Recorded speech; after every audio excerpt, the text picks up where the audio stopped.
Hello, ladies and gentlemen. Welcome back to SuperCoach Edge, and of course, another entry for Damo's team talk.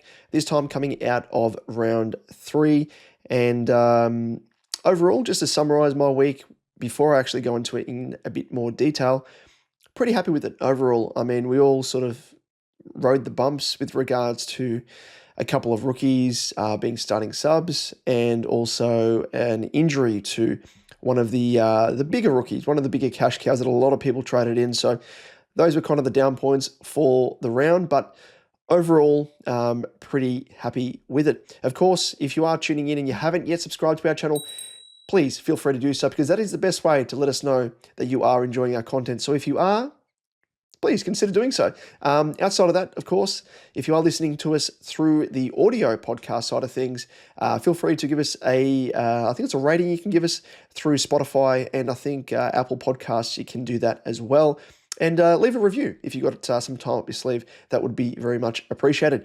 Now, let's jump into my team and see in a bit more detail how we went. So as you can see here, ended up scoring a 1,954, which was, I thought was kind of around about par. I thought 1,950, and as it's turned out, it was above par, because I ended up going up in rank, or at least from where I was anyway, because I was ranked in the 23,000 range, and now I've gone up 8,714 spots to now sit 15,026th overall. So like I said in the previous 2 rounds, don't get too hung up on your ranking, because you will be able to make up ground provided that your structure of your team is sound.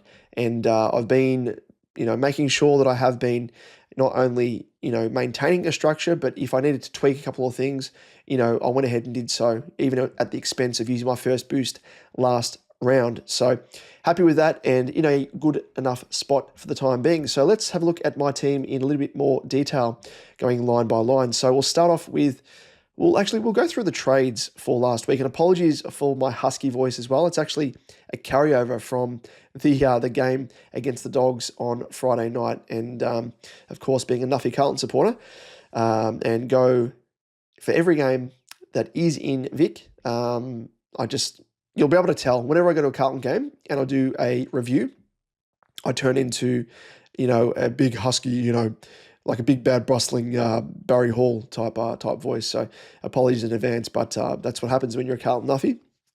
And as you can see here, in terms of my trades, ended up making 3 trades. So ended up correcting, all kind of correction trades in a sense. A couple of mid prices there in Perryman and Short, who I both traded out to Zorko. Bring in that Primo there, who I was keen to start but went for Holmes instead, as you would have no doubt heard me talk about in my previous iterations of my Damo's Team Talk episodes. And I traded Short. So the way I did it was I traded Perryman to Zorko, Short to Dale, and then I did a rookie correction. So I guess you maybe call Short to Dale a bit sideways, but I do think that is an upgrade, albeit a minor one, but one I was willing to take in terms of the value that Dale could give us in the short term, and also just better scoring opportunity, kick-ins, all that sort of stuff, which Short wasn't getting and isn't getting. Perryman, of course, with that change in role, being, pretty much 100% defensive midfielder as a tagger, no good. His role changed from what we saw in the preseason and even in round 0, so we had to punt him and went up to Zorko. So I really did solidify my defense with both of those 2 acquisitions in Dale and Zorko, and then of course traded O'Sullivan to O'Sullivan. So no, I didn't trade the same bloke back in. It was the namesake. So Finn went out for Connor O'Sullivan, another rookie cash cow that I really love the look of. I spoke about it last week as well, in terms of the amount of time on ground that he's having, which is insane. I think it was 91% his first game, 93% or thereabouts in his second game. So Chris Scott really does like the look of this guy. And I know there were some people worried about him potentially being forced out of the team. But as I said, he's a rising star nominee. And also Tom Stewart, he was never going to play. And it's just a classic case of Chris Scott doing Chris Scott things with late withdrawals. So I will expect Connor to stay in the team. And he looked really good again on the weekend. So as I said, just in terms of the rank as well, we've gone from overall 36,000 to 23,000 to now 15,000. So we've more than halved our rank over the course of 3 weeks. So if we can do that again, we will go down to 7,000, hopefully a bit more by round 6. So that's kind of what we're aiming for here. And we have used the 5 trades thus far, and the boost, which was the first that I've used, which was last round. So let's go line by line. And Zorko, so my new recruit, incredible, 135 on debut. And I must admit, he was my backup option initially to McRae as my vice captain.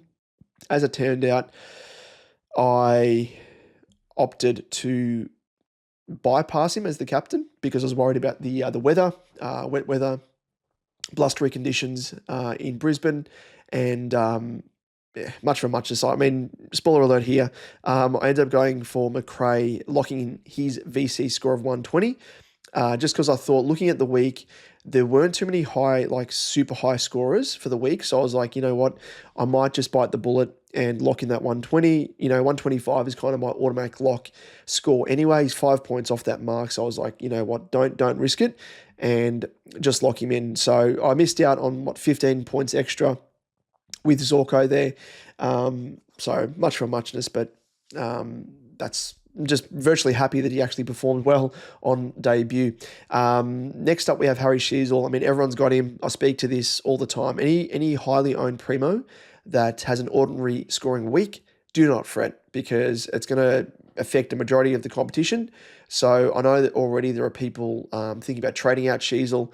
Again, yes, I know it comes down to roll and whatnot, but I think he's still going to be a top 6 defender. So in my eyes, at this early stage, I don't want to run the risk of getting rid of him prematurely. I need to find that he actually bounces back and absolutely smashes it and punishes me from then on out, because that's happened in the past, and I try and learn from past mistakes. So that's kind of why I'm not moving him on. And I don't necessarily want to burn 2 trades on the same bloke, punting him and then getting him back in, because even though we've got 40 trades, we know how quickly you can burn through them. I mean, just have a look at George's FTTV.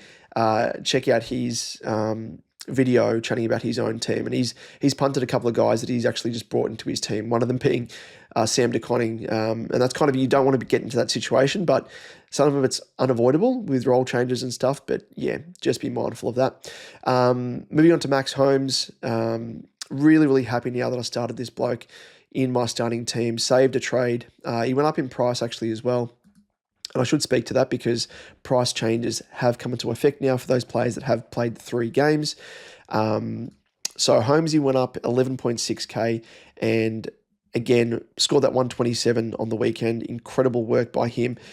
He's just running everywhere, and I mean, in the middle, he's so valuable with his foot skills, his ability to read the play, get in the right positions to find the ball. So he is, I think, I spoke about him as a potential, top 7 to 10 defender, but I think he has shown enough now to potentially be a top 6 defender and push really into that area now. So 125, 91, and 127 in his first 3 games. Incredible start, so very, very happy with him. Dane Zorko as well, he went up 25.1k, so that was part of the reason why I was keen to jump on him last round, because he was about to skyrocket, and yeah, it was the right time that I needed to do that. And looking at his fixture coming up, which going through here, I mean, he faces Richmond, and I was mindful of that. Richmond this coming round, in round 4, who he scored 161 against back in round 10 last season. So he's got a really nice fixture, 139, 136, 135. So, scores of that nature are just absolutely insane. So to go up 25.1k would have made it awfully hard to get him in, and I would have had to have waited for him to have a semi-down game, which now as an owner, hopefully he does not have. But yeah, he's gone up from 13.7% ownership to 18.8 coming out of the weekend. So a few people out there did what I just did, shuffled some deck chairs around and loosened up some funds and brought in the big magnificent one in Dane Zorko. Moving on to D4 now, and it is Bailey Dale, my other trade-in option. As it turned out, he only scored an 81, and I say only because I was not confident, but I was hopeful that he would have had a bit of a day out against my mob because we have a bit of an issue in terms of rebounding defenders and opposition teams as a whole, just in terms of rebounding the ball out of our forward line. And only scored the 81. I think he was actually lucky to score that. He was around about on 40 odd, it might have been at halftime, if that. So yeah, he had a slow start, came goodish in comparison. And as you can see there, his ownership jumped from 1.8% to 14.1%, which is incredible and probably was top 3 most traded in player, just looking at those numbers there. But went up 15.8k as well. Now has a break even of 101, so that was fleeting, but we're hopeful that he'll be able to average close to a 90 to 100 mark in that D4 spot. It virtually allowed us to take an extra rookie off field. And we're hopeful for the time being. I don't think he'll push into the top 6 defenders, much like Holmes, who I think will. But yeah, I'm bullish that Dale will be able to go up in price a little bit. And as I said, just hold the fort virtually for me in defense, because we can't rely on these rookies in defense, that's for sure. But having said that, let's just jump across to these rookies I'll speak of, because they're all key position defenders. Patton, he's one of them. He had a bye, of course, but we had Zach Reed have that spike score. And I think I spoke about it in last week's Team Talk video. It might have been even just in the weekly episode of SuperCoach Edge. Excuse me. And I said that Reed has that ability to have a spike score, whereas I thought Trainer didn't. And as it turned out, both of these guys had a spike score on the same round. Reed had 88 and Trainer with 90. Now, I had Roberts as well, obviously on the bye, so I used that to my advantage, had the emergency on Reed playing first up, and locked in that score happily with that 88.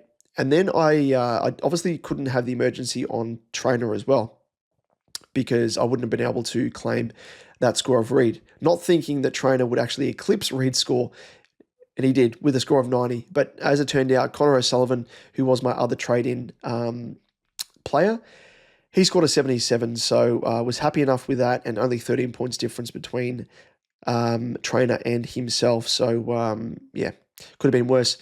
Matt Roberts, he makes a return this week, and I actually used him as my captaincy loophole to lock in Jack McRae's VC score of 120, so he played a role then, even though he was out on the bye, just kicking up his feet, sipping a pina colada or whatever his drink of choice is.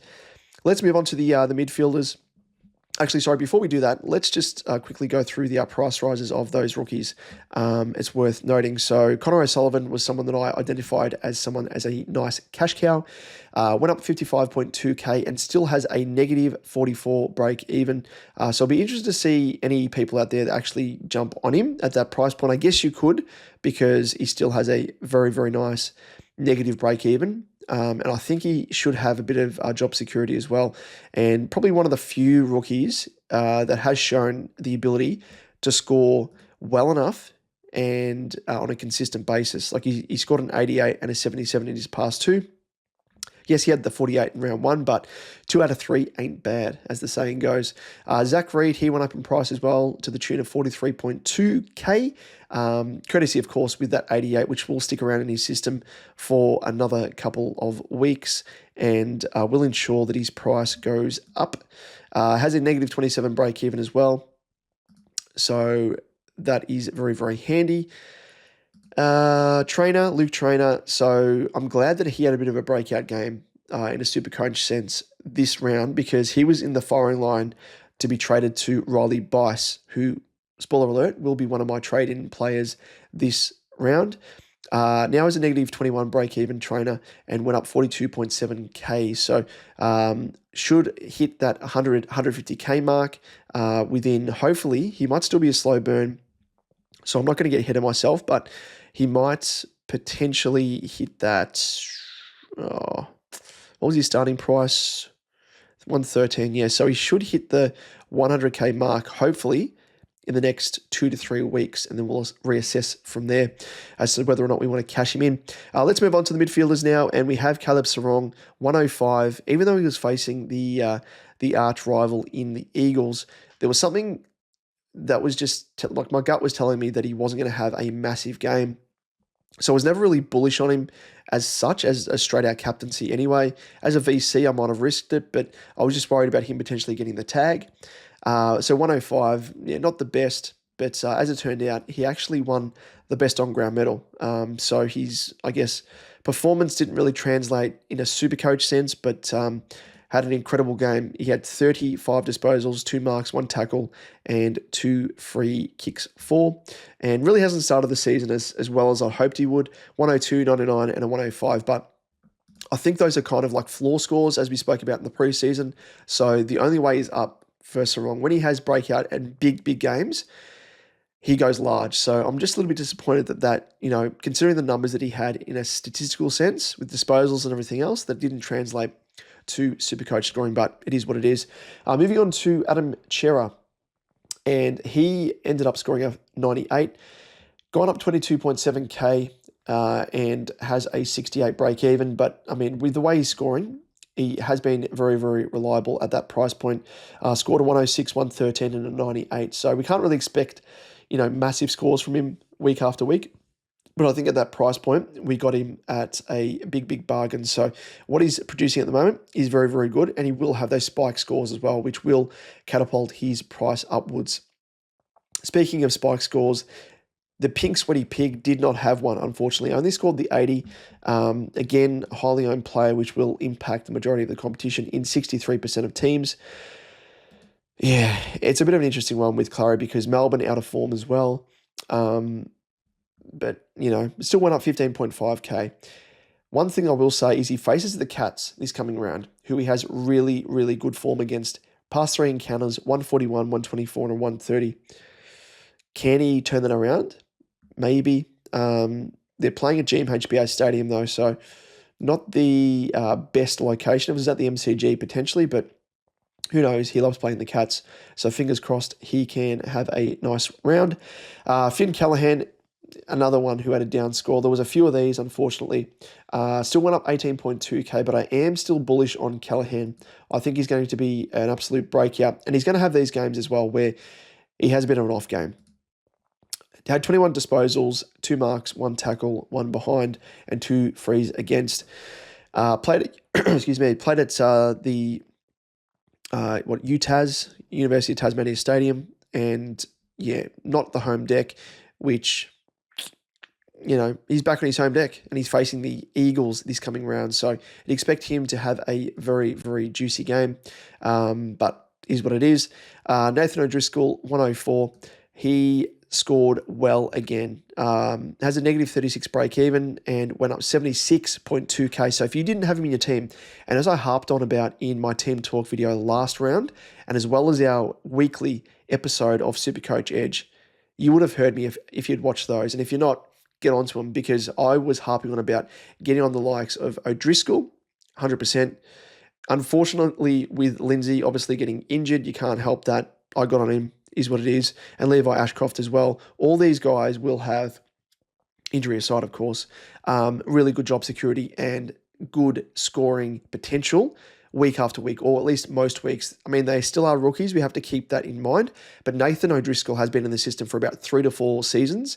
Hardened body, had the experience at senior level, now has that opportunity to step up his game, which he is very much doing. So that negative 36 break even, he's already gone up 76.2k. I'm confident that he could actually push the 150k mark very, very easily.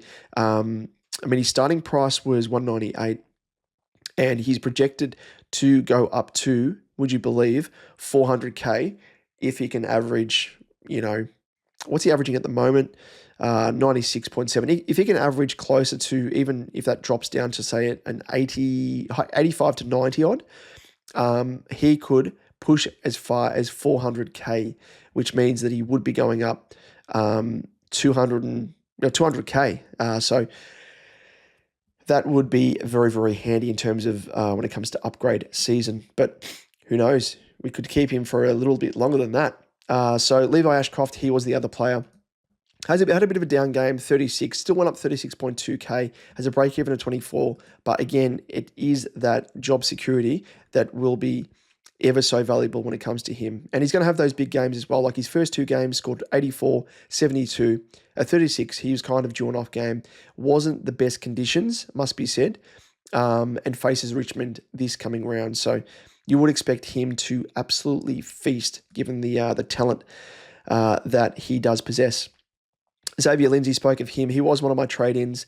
Just unfortunate. I mean, it's just lucky that he still went up 34.9k. Such was, I guess, how low his break-even was for, a score of 9 to bump up that price to that extent. So it could be worse. Reminds me of, a trade that I did sort of around about this time last season where I brought in Berry from Gold Coast. Is it Tom Berry? Might be. And yeah, he had a massively low break even, didn't score that well, but still went up around about 40 to 50k. And then I punted him after that. So wasn't ideal in that sense because I took a risk. This one, I think it wasn't a risk. He was just one of the better breakout rookies and looking like one of the better cash cows as well. So a lot of people would have jumped on him.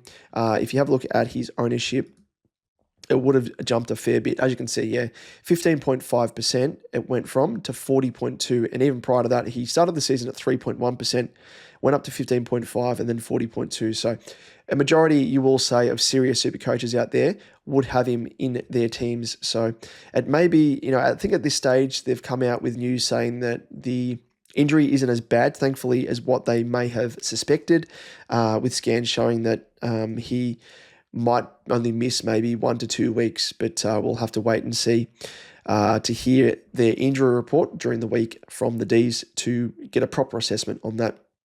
Lucas Camporelli spoke about this, especially on my own Carlton YouTube channel, which if you are a baggers man or lady and you'd want to check that out, feel free to do so. It is called Blue Baggers Edge, of course, with the edge there. That's the brand. Was very, very annoyed with Voss dropping Camporelli because he offers speed that Carlton actually needs. But anyway, it turned out in my favour anyway because I used him as a bit of a loophole to loop on Caco's score. It was a little bit of a risk. I mean, Caco scored a 62, not the best, but when it comes to rookies, a score of 60 or thereabouts is kind of, the equivalent of like the 125 VC captaincy score that I'll lock in. So I wanted to lock that in. A little bit of a risk because Nevitt, I didn't know at that stage, may have been a not a sub and could have potentially scored well, but Nevitt was actually in my flex and Hewitt was on the bench, and there was much of a muchness. So I just switched Nevitt onto the bench knowing that he was the sub and put Hewitt on in my flex position. As it turned out, he was the sub as well, so couldn't escape it. But I mean, Hewitt, he scored 2 points extra than Nevitt. Nevitt scored 20 and Hewitt a 22. As it turned out, best 18, both of those scores would have dropped out anyway, so much for muchness there. Elijah Sartis, I kept him on my bench, out with that broken hand. I think he's going to be out for maybe another week or 2 potentially, but he may have to be forced to be put into my, I may be forced to put him in my trade plans, just with regards to his price and where he's at, and a player that I'm looking to bring into my team, which I'll speak about very, very shortly when I'm going through trades. Let's move on now to, let's just quickly mention the price appreciation for Nevitt. So he went up 31.4k, has a break-even of 30. Caco, he went up 30.6k, has a break-even of 11. And Elijah Hewitt has a break-even of 8 and went up 26.2k. So, it's annoying with Nevitt because, and Hewitt as well, because them being sub put a cap on the amount of money they could have made based upon the previous scores that they made. So annoying, but it is what it is. And, it's kind of turned them into a bit more of a slow burn unless they have that spike score, which we're hoping that they can have over the next 2 weeks, especially just to turn around this price slump that has been forced into effect from being the sub. And then Caco as well. I mean, he's going to be slow burn anyway as a small forward. Will have, those spike games when he kicks a bag, and that will happen at some point. But let's move on to the rucks now. And Tristan Cherry, so he scored an 89, but when you think about that, you're like, oh, okay, well, it's a pretty shit score, but it wasn't that shit in the respect of the fact that he actually almost tweaked his hamstring. I think, overextended early in the game and kept clutching at his hamstring, went off, had some work done on it, but played out the game, which was good to see, but a little bit underdone. Scored the 89, but it could have been a score of 4 or 5, I think, at that stage. It was literally within the first 5 minutes of the game. So happy that we came away injury-free, knock on wood, of course. His other ruckman in my team alongside him is TDK. Scored the 133. I was tempted to put the VC on him, but I was just like, I don't want to moz him. I mean, as a Carlton man myself as well, he started the season so well. Scored a 148, 104, and a 133. English traditionally gives up points to opposition ruckman, so I had that in mind, but I was just kind of seduced by Jack Macrae more than TDK. Otherwise, I would have put the VC on TDK. And yeah, I mean, it's 13 points difference between him and Macrae in terms of captaincy score there. Moving on to Harry Boyd, of course, didn't play, and TDK as well in terms of his price. Sorry, I keep forgetting to go through that, but I will remember from here on out because I'm not used to reading the price fluctuations. So TDK went up 26.7k. So if you haven't got him, get him into your team if you can afford to do so. He's in 52% of teams at the moment, but just pure value for money still at that price point, I think. He's got a 4% ownership from the start of the season, 4.56%, from 47.3 to 51.9. So worth every penny, that man. Let's move on to the forwards now, and we have Rankin. Again, another guy that I'm really happy I started in my team. Scored a 119, 15.3k is the price appreciation, and has a break even of 103. But I think even so, he's still quite good value at that price point. Probably should be pushing closer towards, the 575, I think, mark, at some stage or another. He is getting that time in the middle. He's getting CBAs. So the other benefit is he will get DPP, you'd expect, in round 6, which is going to be very handy in terms of, covering the midfield if rookies are dropped, like Lucas Camporelli, for example, or you have rookies that aren't performing. It just opens things up so much easier when it comes to trades and moving players around your team around that player as well. So had 30 disposals, 5 marks, 5 tackles, 4 frees for, 1 against, and kicked 2 behinds. Had he kicked, 1 or 2 goals, he would have been pushing at least 130, 140. So yeah, very happy with him. Alternatively, Horn Francis at F2 scored an 82, lost 40.9k, which is eye-watering. But again, he's a player that's in a majority of teams. He's in 55% of teams. And when we speak about, primos, and he is a primo, having down games, when it impacts the majority of the competition, you are in a position where you can kind of just write it off. And you're like, it's a poor score, but we'll write it off. It's not really going to impact us. Apart from those 45% of teams that don't own him, yes, of course, they will benefit. But, in terms of, following the crowd, in a sense, you are not going to be burnt if he has a massive game, which in my eyes, I mean, he started the season very slow, obviously, but I have faith that he will turn it around. I know his scoring hasn't been the best. He scored an 83, a 61, and an 82. But, I think in terms of the players we have on offer up forward, I can't see him being anything less than a top 6 forward. So I'm going to be confident, and maybe blind confidence here, in light of the numbers that are being thrown into my face in terms of him being out of form. But as I said, I can still see him, even if he's not a top 3, which I thought he may have even been a top 2 scorer. We've got to keep in mind we're only 3 rounds into the season. It is very early. And in the past, again, learning from mistakes that I've made where I've been a little bit hasty, where I haven't had patience on primos, when I've traded them out, more often than not, I've had to use another trade to bring them back into my team. And the one sort of reasoning that I apply from here on out is what I just did in terms of, will that player be a top 6, forward, or, defender, or a top 8 midfielder in their line, or a top 2 ruckman? And I think for me, in terms of the, quality in the forward line, outside of, those really good value players that we obviously all have in Macrae and Daniel, And of course, you could probably lump Bailey Smith into that as well.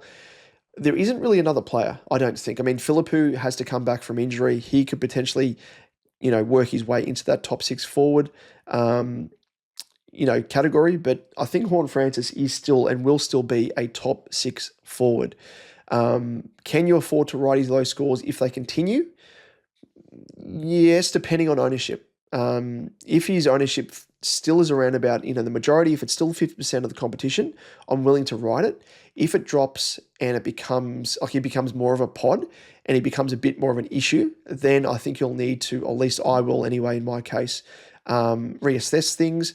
But again, it just comes down to, you reading and trying to get your crystal ball out and, trying to read into the future. Like, will this player turn their form around? Will they, go back to the form line that they've showed in previous seasons? And I think for Horn Francis is much better than this. I think the way that Port played were pretty shit. It was a really, really ordinary game. I mean, Essendon and Port played a really terrible game, skills-wise. Under the roof, in the tin shed at Marvel, it was a slippery ball, idiotic AFL again, just refuses to open the roof for Marvel, and because it was humid in there, I can only assume that it was those conditions which weren't conducive for really high skill sets, all that sort of stuff, which is what Horn Francis kind of struggles with anyway.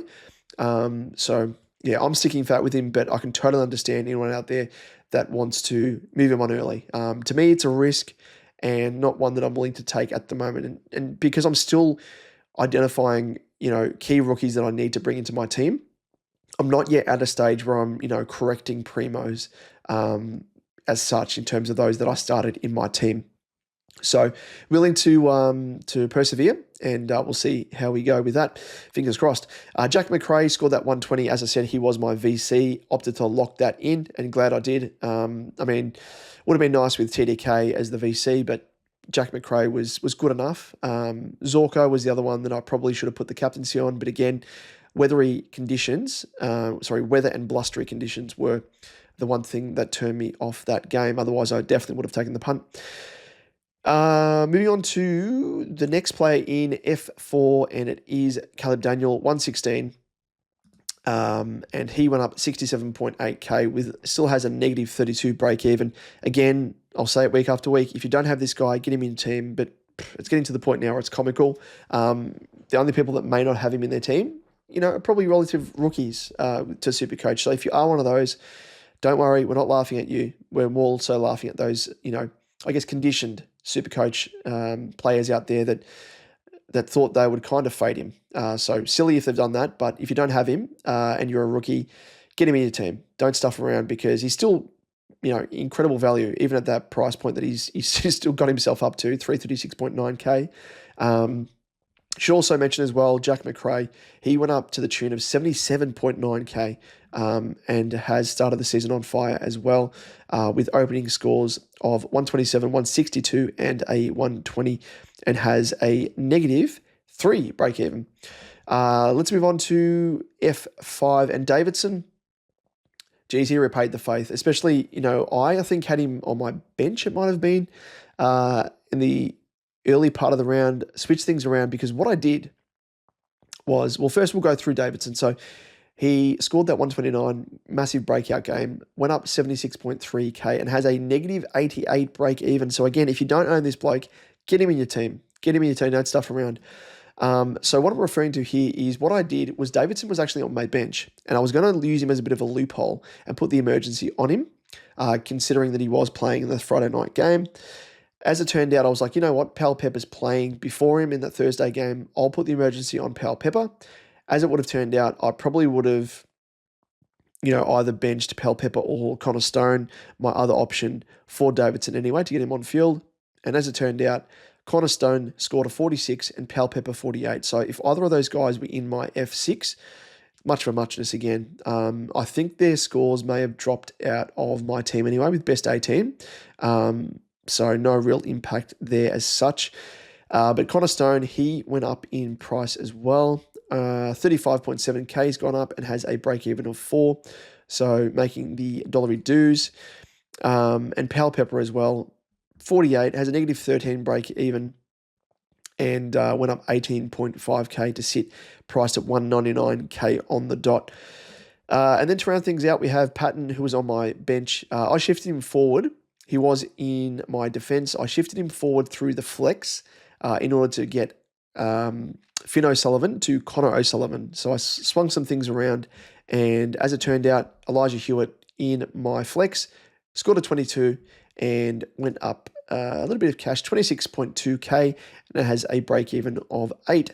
So that's kind of where my team is at and how it performed in round 3. So let's get into our trades.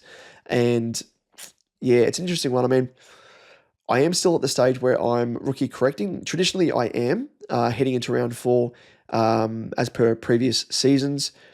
Now, the ones that stick out to me are obviously Campo, because he's been dropped, but I am confident that he should be back in the team at some stage. So I'm not going to correct him, especially considering that low price point.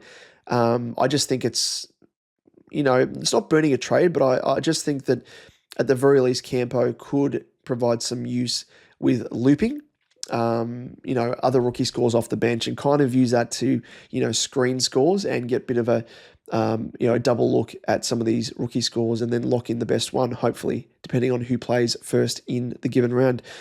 But Xavier Lindsay, he scored a 9. He's got to break even to 28 now. I am confident that when he gets back, he's going to be able to score well. That's the one thing he's got going for him. But it's like, do we hold on, knowing that Campo is also going to be out, and the fact that we have Sartis as well? Those are 3 rookies that if Campo doesn't come back, Lindsay's already out injured for a week or 2, and Sartis probably will be out for another week. Those are 3 cash cows that aren't making any money on a given week, which isn't ideal, just in terms of, being able to upgrade our team as quick as possible. So I think 1 or 2 of these guys may have to make way, just considering I do need that trading cadence to keep going, and I need to, use their price points, because they are at the higher price point of, they're nudging 200k, using that money to get in the other player that I am keen to get that has a very, very, juicy negative break-even, who I'll get into in a moment. But those are probably the 3 guys I'll be looking at. Campo, as I said, at that lower price point, is not going to offer anything to me. So especially, I don't like trading out rookies that haven't gone up in price. So yeah, he kind of fit the bill there. And yeah, at that low price point, doesn't offer any value, as I said. Outside of that, Patton was another player that I was looking at getting rid of. He obviously got dropped back in round 2. And yeah, he's played 2 games, round 0 and round 1, has a negative 31 break even, but I just don't know if he's going to get back in the team. So we'll just have to wait and see with team sheets there. But scored a 67 and a 43. Probably will go up around about 30k, looking at SuperCoach Gold, if he scores, close to a 40, which would be nice to trade him after he goes up in price. But yeah, we'll just have to wait and see there. But I think what we might do, if we just have a look at the trade trends at the moment in terms of those most traded in, it's Riley Bice. So I spoke of him last week as a trading candidate for this week. So he's definitely one of those. Christian Moraes, don't know how to pronounce your name, sorry mate, but he had a really nice game, really, really nice game. Is a renowned accumulator of the footy as well in junior years. Scored a 94 against the Dons on the weekend and a 52 prior to that. And yeah, he's got a break even of negative 79. So he will go up. If he scores a 42, he'll go up 50k after the weekend. So yeah, I think he's definitely one that I think I'd be keen on. I'm confident that he will make about 100k and will allow us to upgrade our team, as I said, as quick as we can. Bailey Humphrey is surprisingly the 3rd most traded in, but has, to his credit, started the season in fine fiddle. He's had scores of 104 and 111, so has a break-even of negative 55. So he'll probably go up in price, but at 270.4k, a little bit awkward, especially if it doesn't pay off. Matty Rowell, 550.3k. He is the fourth most traded in, has a break even of 53, and he has started the season like an absolute beast. 137 and a 136, albeit against West Coast and Melbourne. So keep that in mind. Two teams that are, I guess, relatively not inexperienced for the Eagles, but they are struggling. And then the fifth most traded in is the player that I'm keen to get in, Bailey Smith. The thing that I love about him is he is a forward midfielder as well, so the DPP is very, very handy. Has a break-even of 3 and has scored relatively well to start the season. So the 147 and an 81. I just think in terms of his ability to allow me to take off field a forward rookie is very, very valuable, because I'm not confident in rolling with two rookies in the forward line. Like Davidson, I think, yes, I'm willing to punt with him. But Connor Stone and Pal Pepper, and especially Patton, they're not guys that I am confident on from, in scoring well enough from week to week, and at least on field. So he is someone that we are keen on getting. Outside of that, there is also Marek.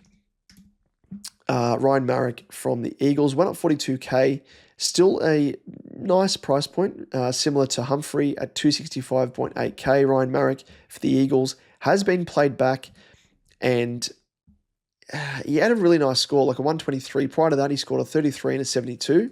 He was, I think, the subbed off in round 1, which was interesting.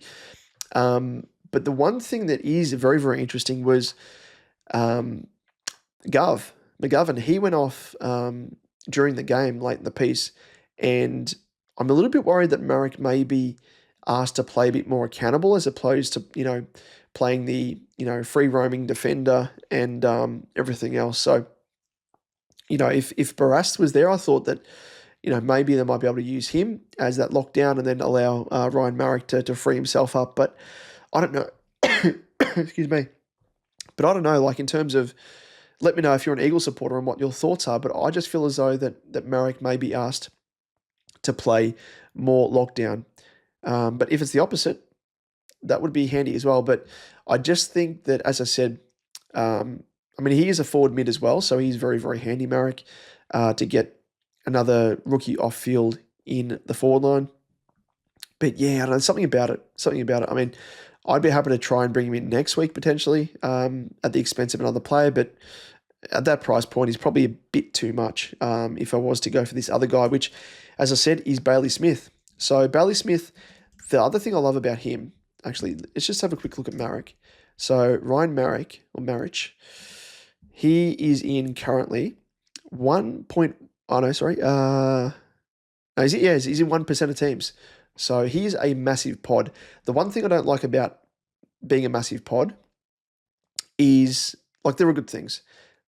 That if he does continue scoring well and he remains a pod, low ownership, it means you get a jump on the rest of the competition.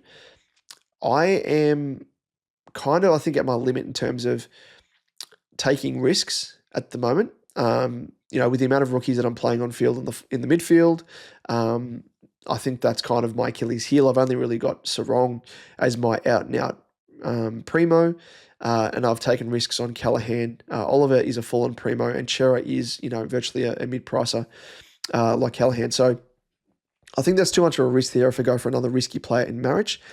Whereas compared to Bailey Smith, who is in a majority of teams, he's in 68% of teams at the moment. If he pops off like he did in round 1, he is going to punish me, and it means the rest of the competition, he's 68% of owners, they are going to jump ahead of me.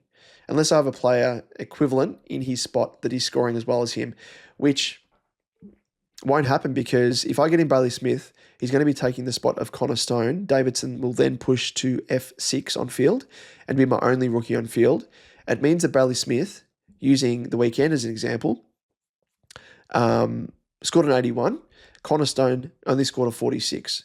So what's that? 35 points, difference.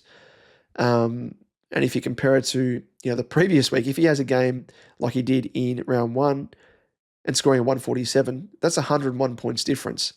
So that there, I think, is really a deficiency that I need to fix up. As I said, with bringing in Riley Bice, I'm confident with him as well as O'Sullivan in D6. And my tactic and strategy thus far has been to solidify both, my defense first and foremost, but then also my forward line.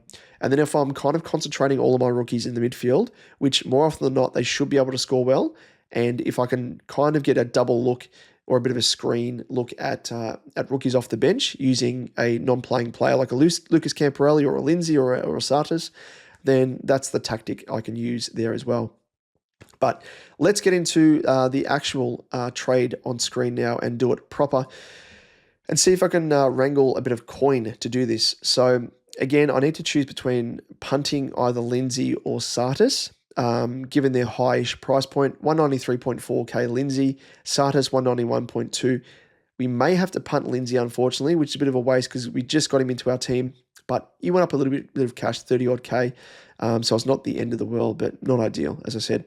So he's definitely one. I think Pal Pepper is another player as well. Like, even though he's got the negative 13 break even, he's come off a good matchup against Richmond and just hasn't scored well enough. Essendon. Like, he scored well against Richmond. That helped his, his price appreciation, going up 18.5k. But only scored the 48 against the Dons, then faces St Kilda, Hawthorn, Sydney, and then North. So the next 3 games should be, relatively difficult or thereabouts. So I just don't know what he's going to be like as a reliable cash cow. So we might punt him as well and may be forced to because he's at that higher price point, 199k on the dot. So we need to use that money. And the money that I'm referring to here is with regards to Bailey Smith. So Bailey Smith, he is priced at 389.2k. If we bring him in there, it means that we need to trade out a player. Again, we could go Patton. So it'd be Lindsay, Pal Pepper, and Patton out. I'm keen, as I said, to get Riley Bice in. So I'd switch Hewitt from the flex to the forward line. And if we go Bice in, ooh, that's not going to work, I don't think, because it only leaves me with 111k on the dot. And if we look at players at that price point, I don't think there's anything on offer. But outside of that, there's another cash cow that I'm keen to get that is higher price. Not ideal. Like, there is Dudley we could go for. Bottom price, 99.1k rookie. Scored an 82. But again, another small forward. There's Josh Dolan, scored a 20. Thomas Edwards on a bye this week and only scored a 10. And Aiden Johnson only scored a 31. So not keen on any of those guys. And there's no one else. Literally no one else in the forward line. So we could potentially maybe switch Kako from the midfield to the forward line, and that opens things up. But again, there's no one on offer. And Christian Moraes is that player that we're keen to get into our team, which would leave us with a negative 2.5k, which we obviously can't do because we're exceeding the salary cap, like Carlton style. So yeah, I think we will need to punt another high price player, which means that we'll have to keep Patton and trade out another rookie. So another high price rookie, I should say. The options are as such. We trade out a Kako potentially, who has a break even of 11, but has that, really valuable forward midfielder DPP.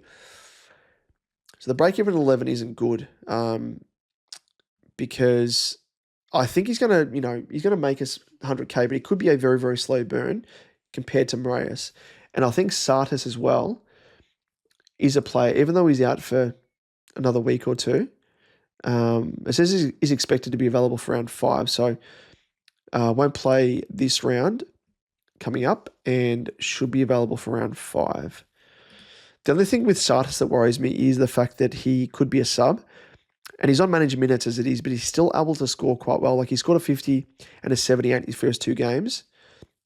kind of pushing towards, 1 point per minute, which is always a good thing. So trading either of those two Dons players in Kako and Satis would give me enough. Trading Campo won't work. And we're not going to trade a trainer now because he's got a negative 21 break even. And likewise, Reed has a negative 27.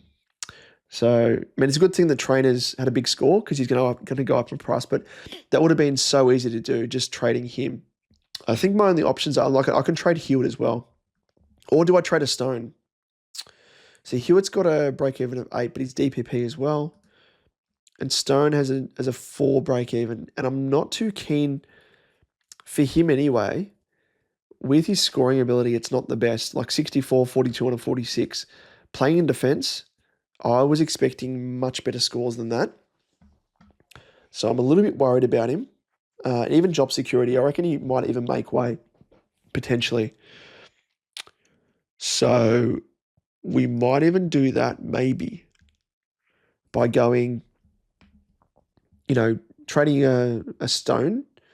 Sorry, let's just do these two trades first.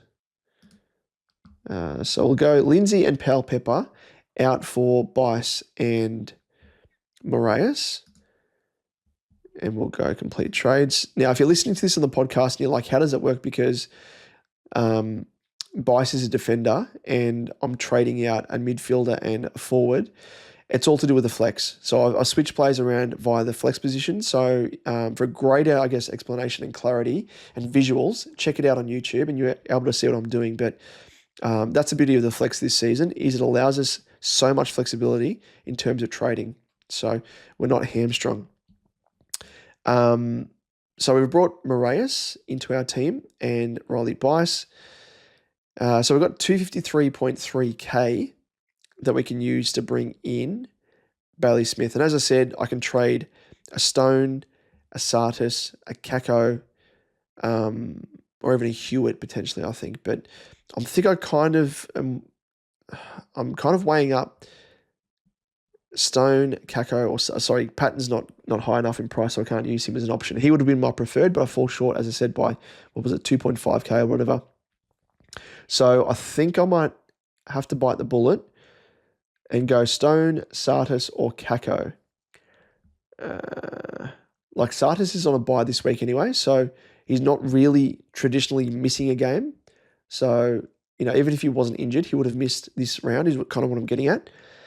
And Kako, even though he will be a slow burn, is very, very handy with that DPP because he's the only player that I have in the midfield at the moment that has forward midfield DPP, and he really has been valuable in terms of switching guys around between forward and mid in round. So I don't know if I want to get rid of that. And again, Kako is a higher ownership, 70%. And if he does pop off and I miss out on that score, it's going to hurt me if I trade him out. And I'm not able to obviously lock in and enjoy that big score that he may have. And Satis, as I said, I'm bullish on him. So it may have to be Connor Stone. Having said that, if I do switch out Connor Stone, it means that Kako goes into the forward line briefly. And I'm not able to switch around anyone else from the midfield. But we might plan ahead and, trade out one of these other midfielders in a few weeks' time to then switch Kako or Hewitt back into the midfield. So that is always an option. But for now, we might just do this. It's not definitive. This may change. But actually, no, sorry, apologies. Undo all of what I just said because I am half asleep. It is currently nearly 1:30 in the morning. And I completely forgot that Bailey Smith is a forward mid. So I can keep Kako in the midfield, which is even better.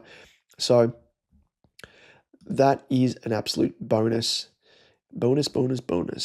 Let's have a look. The other player I should mention as well is Dan Curtin as a forward. He went up 45.9k and has a negative 51 break even, scored a 90 on the weekend. So another potential cash cow if you're after one. Yeah, but I don't think I'll go for him. I'm not a fan of key position players, as I said. I mean, I had to bite the bullet with Connor O'Sullivan, but looked really good. There is Closey as well, negative 71 break-even, forward midfielder. Negative 71, it's crazy. So what did he score? 84 and a 58 in his first 2 games. So, but yeah, I'm running the risk with, 1, 2, 3 Geelong players in Holmes, O'Sullivan and Nevitt in my side already, knowing that Chris Scott can pull any Chris Scott shit at any time, which we don't want. So let's bring in the man that I'm after, Bailey Smith. So he's the 3rd most traded in. Bailey Smith, there he is. So that leaves me with the 19.7K. When I talk about, previous rounds, like trading cadence, it's not the best because, we obviously don't have enough money to then put on the head of a player to then upgrade them. But what it does do, as I said, I think in the short term it helps me out, and even it's going to help longer term. But it's going to allow me to, as you can see here, if you're watching us on YouTube, take an extra rookie off field in the forward line. And I have to rely on the likes of Patton, Hewitt, Kako, all these guys. So it means now I've got a forward line of Rankin, Horne-Francis, McRae, and Basilenka Smith, and Daniel, and then Davidson as my F6. So much, much more comfortable seeing 1 rookie in my forward line, and likewise 1 rookie in my defence. And then it means that I have 1, 2, 3, 4 rookies in my midfield, plus O'Sullivan in defence. That's 5. And then 6 rookies in terms of including Davidson in the forward line. So, you can count, I guess, 7 Bice in my flex, but I can virtually pull a bit of a shifty here. I can switch Bice with Holmes and then put Holmes in the midfield, and if I wanted to play Holmes in the midfield and potentially, put Holmes in midfield in place of Lucas Camporelli, bench Campo, and then I could, if I wanted to, play Hewitt or a Patton in the flex, which I won't do. But it gives me flexibility in terms of using a Nevitt. If I wanted to use a Nevitt on field, I can do that as well. But that just allows me to do that as opposed to, going for, Riley Bice on field or whatever. So that's kind of it. Let me just switch that back around to where I had it. There we go. So yeah, it means that if I wanted to bring Nevitt into the flex position, I can do that. But that is my team.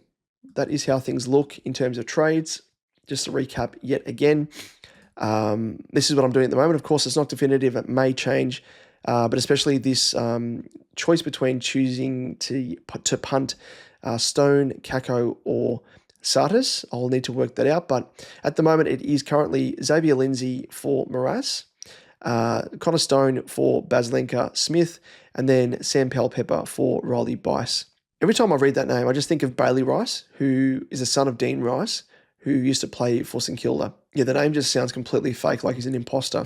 Oh, I need your advice. Yeah? See, I got this friend named Joey Jojo Jr. Shabadoo. That's the worst name I ever heard. Oh, no! Hey! Joey Jojo! Classic Simpsons. But yeah, that's virtually what I am doing at the moment. In terms of captaincy and vice captain, I haven't looked at it as yet, but what I will be doing is covering that, of course, with Liam in the SuperCoach Edge episode proper, so make sure to check that out. It will drop, hoping at this stage, by Tuesday, probably Wednesday, which we'll try and make a regular fixture. Work is absolutely hammering us at the moment, so apologies for the late release there on Thursdays, but we will try and get it out every single Wednesday. Any comments and questions, as always, feel free to list them down below. And of course, if you are yet to subscribe to our channel here on YouTube, if you are watching us here, feel free to do so. We do appreciate the support. I think we've kind of pushed beyond the 2100 mark. We are pushing for the 2200 mark. So if you can help us get that milestone, that would be absolutely fantastic. So thank you in advance. Of course, give us a like, give us a sub, as I said. And if you are listening to us on the audio podcast side of things, give us a review.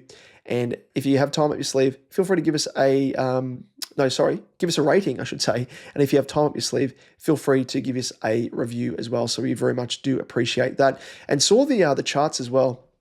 And we are actually the top rating AFL SuperCoach podcast thus far in 2025. Of course, discounting the NRL SuperCoach podcasts out there, according to Apple Podcasts. So thank you very much to everyone out there that is tuning into us week on, week out. We do very much appreciate all of your support. And again, reach out to us, any comments, questions, anything we can help you with. That's what we're here for. And as well, give us your ideas for round remix. We have yet to receive any, and which is fine because we've got a whole heap of creative ideas in our little noggins. But if you want to get involved, and you will get, of course, get some attribution, shout out, and some love, of course. And we might even try a bit of an honorary board as well, an honorary, round remix board that we will start for anyone that comes up with some fantastic ideas to, parody the round that was with a bit of a parody song that we will create. But that's it. Thank you as always for tuning in, and we'll catch you in the next one.